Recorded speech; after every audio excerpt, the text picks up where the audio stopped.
Episode ini adalah bagian dari tantangan 30 hari bersuara 2022 yang diselenggarakan oleh komunitas The Podcaster Indonesia.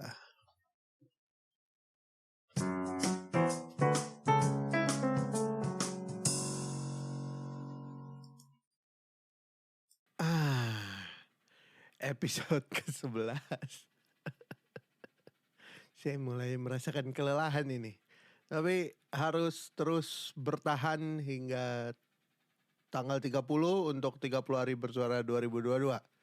Semangat! Episode ke-11. Impulsif. Impulsif ini agak susah nih. Gue mau cari filmnya film apa, tapi gue baru ingat satu film Indonesia, yaitu Orang Kaya Baru atau Newly Rich. Film karya Odi C. Harahap dan ditulis oleh Joko Anwar. Agak timpang memang. Langsung aja kita ke pembahasan.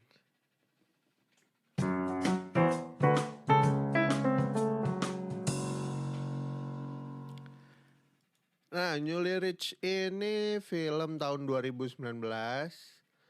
Terus untuk saat ini lo orang bisa nonton di Disney Plus sama di Netflix kalau nggak salah. Untuk sinopsisnya langsung aja gue bacain. Sinopsisnya adalah kehidupan keluarga biasa yang terdiri dari ayah, ibu, dan 3 anak mereka tiba-tiba berubah ketika sang ayah meninggal dan meninggalkan warisan yang banyak sekali untuk keluarganya. Apa yang terjadi selanjutnya? Mari kita bahas lebih lanjut. Tapi sebelum ke segmen pembahasan, seperti biasa kita bahas dulu untuk cast and crew. Orang Kaya Baru disutradarai oleh Odi C. Harahap dan ditulis oleh Joko Anwar. Agak lain memang. Nah, untuk di film ini sebenarnya pemerannya ini cukup papan atas. Langsung aja gue sebutin.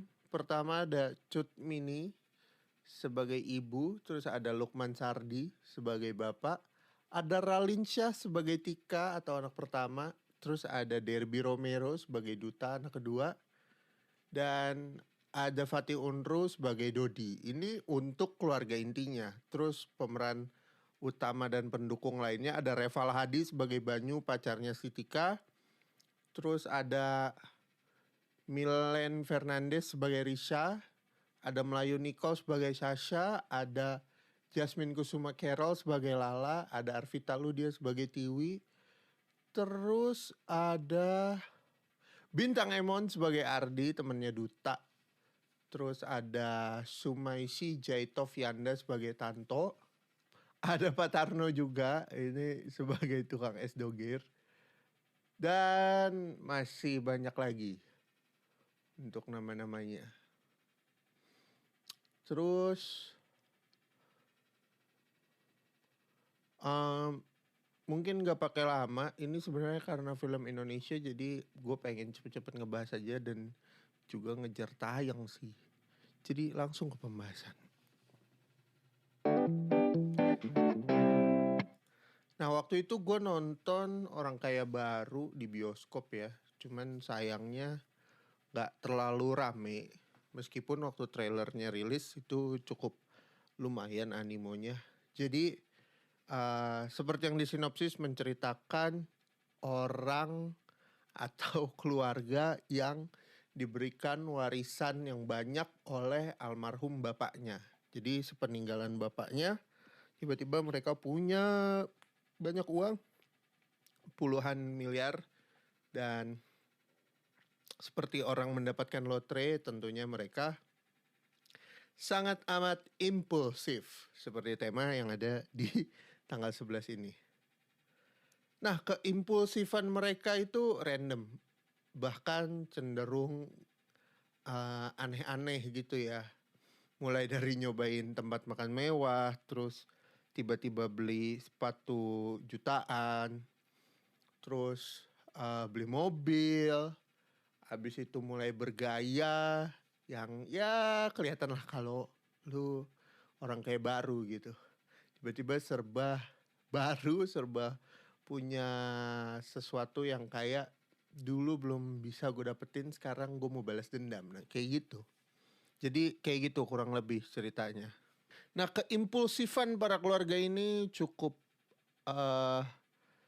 bisa dibilang sangat amat berbahaya, karena kalau menurut timeline di filmnya itu kurang dari 6 bulan duitnya udah habis berapa ratus juta. Terus akhirnya dicairin lagi, langsung ludes lagi hampir berapa belas M, kayak gitu-gitu. Nah di sini di film ini dikasih lihat tuh proses mereka bisa dibilang menikmati kekayaan baru mereka ini gitu ya kan. Bahkan ya digambarkan gitu sengak-sengaknya OKB, terus gaya-gayanya OKB yang kayak baru punya duit terus masuk tempat furnitur, beli rumah, beli mobil, hire karyawan dan lain-lain, itu digambarin banget secara sederhana tapi tetap ngehibur. Nah sayangnya di IMDb untuk film ini dikasih nilai 6,6/10 dan yang ngevote ada 708 orang. Kalau buat gua film ini secara cerita sih sebenarnya 7. Meskipun memang terasa agak FTV gitu yang gua rasain ya. Kayak nggak tahu, ada rasa kayak treatmentnya ini tuh bukan treatment layar lebar yang biasanya nih. Mungkin juga project film orang kayak baru ini bukan yang apa bahasanya, bukan yang aneh-aneh gitu ya, yang nggak terlalu memerlukan CGI kah, After Effect atau visual effect yang riweh-riweh. Makanya terasa seperti itu gitu. Ya bisa dibilang si sutradara Pak Odi Tjahrahap ini bisa memberikan visual yang cukup oke untuk menyelaraskan dengan si Bapak Joko Anwar gitu ya. Dari humor, penggambaran visual yang didapat tuh cukup pas, nangkepnya juga greget gitu loh. Pokoknya secara overall sih gue terhibur ketika nonton ini. Meskipun tadi yang balik lagi gue bilang kayaknya treatmentnya berasa FTV banget. Sorry to say. Film ini bisa ditonton di Netflix dan di Disney Plus buat lu orang yang ya cari tontonan makan siang atau lagi capek selesai pulang kerja gitu ya kan, mau santai-santai atau sedikit-sedikit ketawa dengan hiburan-hiburan ala film rasa FTV ini, ya monggo bisa langsung meluncur. Itu aja.